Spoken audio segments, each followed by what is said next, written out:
अब हम outbreeding devices को पढ़ने जा रहे हैं। तो हम ये देखते हैं कि ज्यादातर फ्लावरिंग प्लांट्स हर्माफ्रोडाइट फ्लावर्स को प्रोड्यूस करते हैं।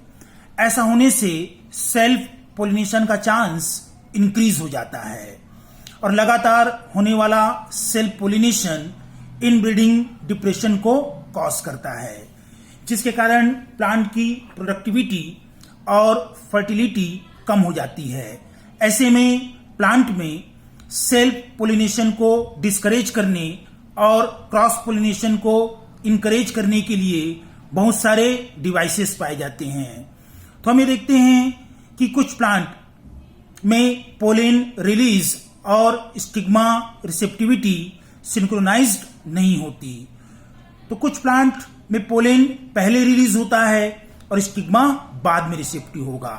वहीं पर कुछ प्लांट में हम ये देखते हैं कि स्टिग्मा पहले रिसेप्टिव हो जाएगा और पोलेन ग्रेन बाद में रिलीज होता है।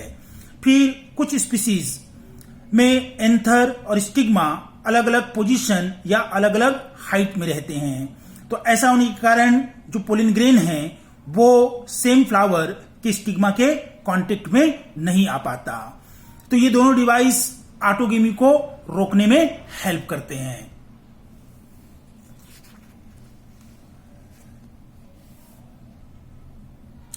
फिर जो तीसरा डिवाइस है उसका नाम है सेल्फ इनकॉम्पिटिबिलिटी।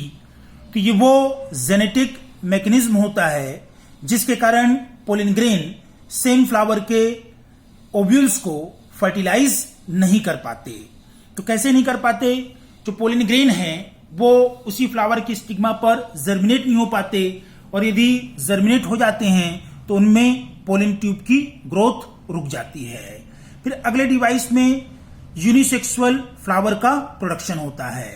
तो जब मेल और फीमेल फ्लावर सेम प्लांट पर प्रेजेंट होते हैं जैसे कि कैस्टर और मेज में, तो उस कंडीशन को हम मोनोसियस कंडीशन कहते हैं। तो ये ऑटोगेमी को तो रोकता है लेकिन गिटनोगेमी को नहीं रोक पाता। वहीं पर हम देखते हैं कि बहुत सारे प्लांट जैसे कि पपाया में मेल और फीमेल फ्लावर्स अलग अलग प्लांट में प्रेजेंट होते हैं। तो उस कंडीशन को हम बोलते हैं डायोसियस कंडीशन और ये कंडीशन ऑटोगेमी और गिटनोगेमी दोनों को रोकने में हेल्प करता है। अब हम पढ़ने जा रहे हैं पोलिन पिस्टिल इंटरेक्शंस को। तो पोलिनेशन के कारण राइट और रॉन्ग दोनों टाइप के पोलिन पिस्टिल इंटरेक्शंस को पढ़ने जा रहे हैं। तो हम ये देखते हैं कि पोलिनेशन के कारण राइट और रॉन्ग दोनों टाइप के पोलिन ग्रेन स्टिग्मा पर ट्रांसफर हो सकते हैं। तो रॉन्ग टाइप का पोलेन ग्रेन या तो दूसरी स्पीसीज का होता है या फिर सेम प्लांट का होगा। तो जब सेम प्लांट का होगा तो उसको बोलेंगे सेल्फ इनकॉम्पिटिबल पोलेन ग्रेन। तो पिस्टिल में राइट और रॉन्ग टाइप के पोलेन ग्रेन को रिकॉग्नाइज करने की एबिलिटी पाई जाती है और यदि पोलेन ग्रेन राइट टाइप का होता है तो उसको वो एक्सेप्ट करती है और उसमें पोस्ट पोलिनेशन इवेंट को प्रमोट करती है जिसके कारण फर्टिलाइजेशन होता है। रॉन्ग टाइप के पोलेन ग्रेन को पिस्टिल रिजेक्ट कर देती है। तो उसके दो तरीके हैं। पहला, वो या तो पोलेन ग्रेन को स्टिग्मा पर जर्मिनेट नहीं होने देती और यदि वो जर्मिनेट हो भी जाता है तो उसमें पोलेन ट्यूब की ग्रोथ को रोक देती है। तो ये पॉसिबल हो पाता है पोलेन और पिस्टिल के बीच होने वाले केमिकल इंटरेक्शन से, जिसको एनसीईआरटी वाले ने केमिकल डायलॉग भी कहा गया है। तो हम देखते हैं कि कॉम्पिटेबल पोलिनेशन के बाद मतलब राइट टाइप के पोलेन ग्रेन्स के ट्रांसफर होने के बाद जो पोलेन ग्रेन है वो स्टिग्मा पर जर्मिनेट होता है और पोलेन ट्यूब को बना लेता है। तो ये पोलेन ट्यूब पोलेन ग्रेन में पाए जाने वाले किन्हीं एक जर्म पोर से होकर के बाहर आता है।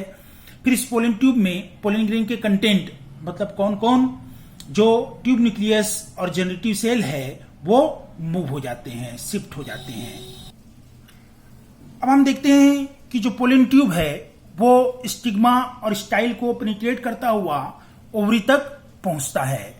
तो यहां पर यह बताना जरूरी है कि ऐसे प्लांट जिनमें पोलिनेशन टू सेल्ड कंडीशन में होता है उसमें पोलेन ट्यूब की ग्रोथ के दौरान जो जनरेटिव सेल है वो डिवाइड होकर के दो मेल गेमिट्स को बना लेती है, जबकि जो ट्यूब न्यूक्लियस है वो डीजनरेट हो जाता है।